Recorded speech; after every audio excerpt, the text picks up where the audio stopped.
अगर 2047 में हमें हमारे देश को विकसित भारत के रूप में देखना है तो हमें श्रेष्ठ भारत के मंत्र को जीना होगा, हमें चरितार्थ करना होगा।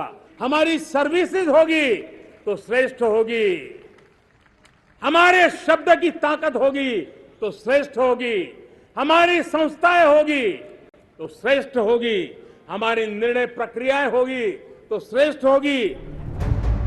लाल किले से प्रधानमंत्री ने भारत के लिए नया लक्ष्य तय कर दिया।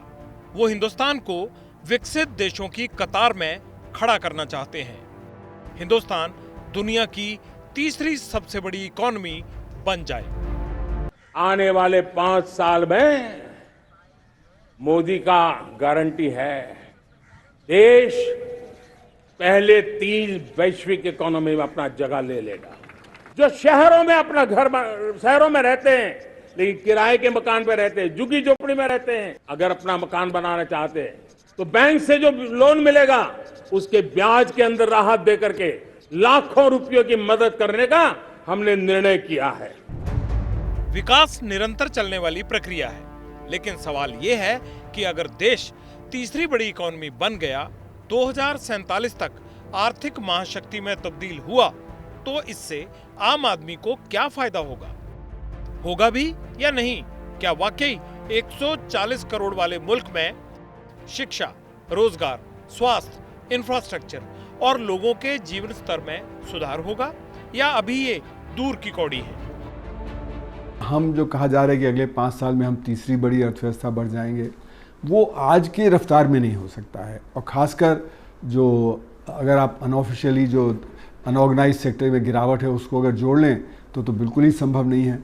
तो ये जो नीचे का तबका है, जो 94% है, जो असंगठित क्षेत्र में काम करता है, जब तक वो ग्रोथ का हिस्सा नहीं बनता तब तक हमारा रेट ऑफ ग्रोथ 8-9%, 10% एवरेज का नहीं होगा। जब तक उसको हम साथ लेके नहीं चलेंगे तब तक हम विकसित देश नहीं बन पाएंगे। कहते हैं जितना करप्शन विकास में, तरक्की में, लोगों की जिंदगी में, उतनी रुकावट। अगर करप्शन मिटेगा तो डेवलपमेंट वाला ग्राफ ऊंचा उठेगा। इसे ऐसे समझिए, केरल ऐसा राज्य है जहां करप्शन के मामले दूसरे राज्यों से कम हैं। यहां 10% लोगों ने कबूल किया कि उन्हें अपना काम करवाने के लिए कभी न कभी रिश्वत दी।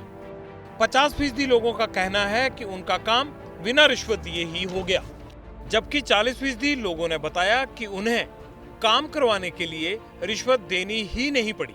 इंडिया करप्शन सर्वे 2019 की रिपोर्ट में ये शामिल है। केरल भारत का ऐसा राज्य है जिसने हेल्थ के साथ शिक्षा पर भी फोकस किया। यहाँ दूसरे राज्यों के मुकाबले साक्षरता दर काफी ज्यादा है, लोगों में अवेयरनेस है। यही छोटी छोटी बातें हैं जो दूसरे राज्यों को सीखनी चाहिए, तभी हम 2047 तक विकसित होने की तरफ संजीदगी से बढ़ सकेंगे।